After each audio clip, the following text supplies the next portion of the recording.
I am inside Samsung's global headquarters here in South Korea, where it's lunchtime. I'm getting an exclusive look inside Samsung, exploring 3 of its sprawling campuses around the city of Seoul. Samsung is the world's most popular smartphone maker ahead of Huawei and Apple. But its smartphone business is only one part of the Samsung operation, which includes shipping and even construction. Samsung also makes TVs, washers, dryers, air conditioners, laptops, printers, fax machines, door locks, and it also has a large business-to-business unit. Samsung employs over 320,000 people globally, and about 70% of them are outside of South Korea. It's the world's 12th largest company by revenue and the world's 2nd largest technology company. Behind me is an actual bus depot for just Samsung employees. And with so many campuses located around South Korea, this tour feels like I'm exploring an entire city. Every building you see behind me is part of Samsung right now. And they also have anything you can imagine. This campus has its own Dunkin' Donuts. It even has its own fire stations too.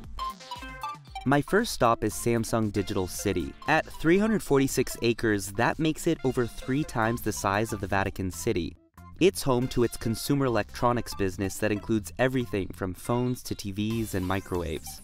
There's even a dedicated area within Digital City where Samsung is testing out its 5G technology. In this part of the campus, Samsung is testing its 5G network equipment through real-life use cases. So I see cameras on buildings, cameras over traffic lights. This is some of the Samsung 5G network equipment that's currently being deployed. This one, for instance, is already being used in the US. Samsung has signed 5G deals with the likes of AT&T and Verizon in the US. Closer to home, Samsung is already working with all the major telco providers to deploy its 5G network equipment, making South Korea one of the first countries to do so. As I roam through Samsung's campus, something stands out. Security is tight here. They actually have metal detectors when you leave the building, and that's for security reasons. That's to ensure that no company property leaves the premises.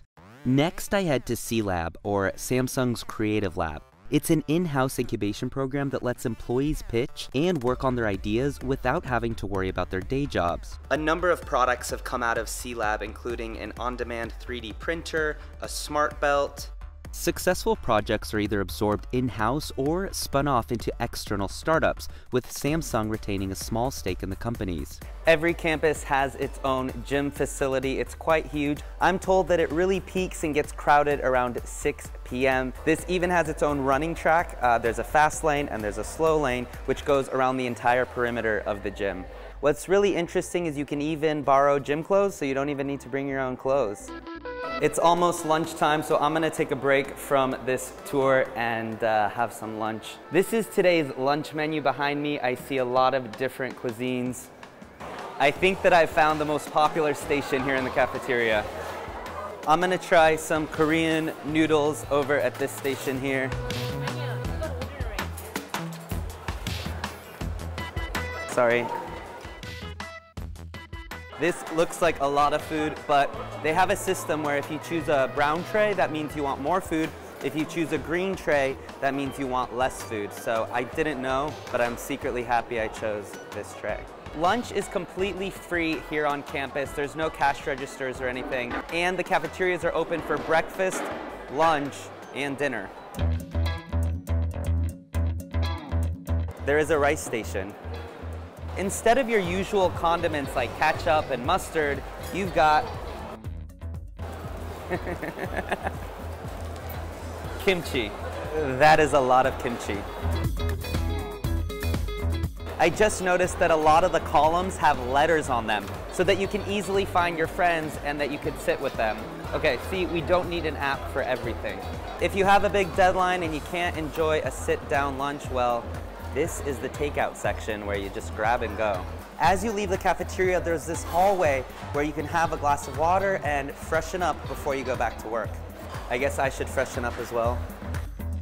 After lunch, I take a walk in what's referred to as Central Park. Right now it's still around lunchtime, so you have a lot of employees taking a stroll and just hanging out. There's a lot of different trees, colors.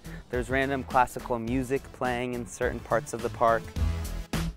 This campus is also home to Samsung Innovation Museum, which is open to the public. Here, you'll find not just the evolution of Samsung's products, but a history of technology in general.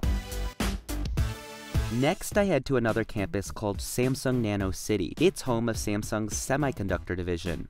This campus alone is home to 40,000 employees and has 12 cafeterias. This building behind me is where semiconductor chips are made by Samsung, things that go into consumer electronics like your smartphone.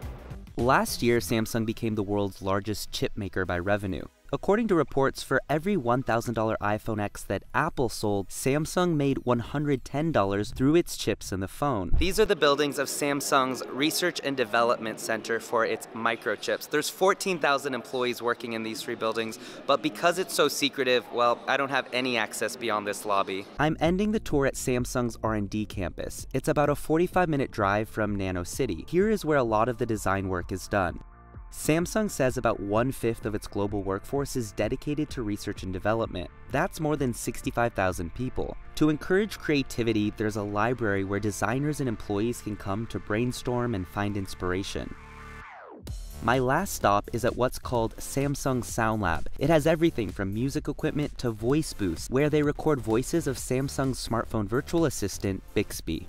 All the sounds are created for things you wouldn't even think of, like when you charge your phone, unplug your phone from the charger, when you open the refrigerator, or when the refrigerator's been open for more than a minute long. It's a term called sonic branding. They even came up with the sound of Samsung Pay, which was meant to mimic the sound of a credit card being pulled out of a wallet. And then there's the sound they created of a Samsung air conditioner turning off. And I guess that's my cue to wrap up this tour.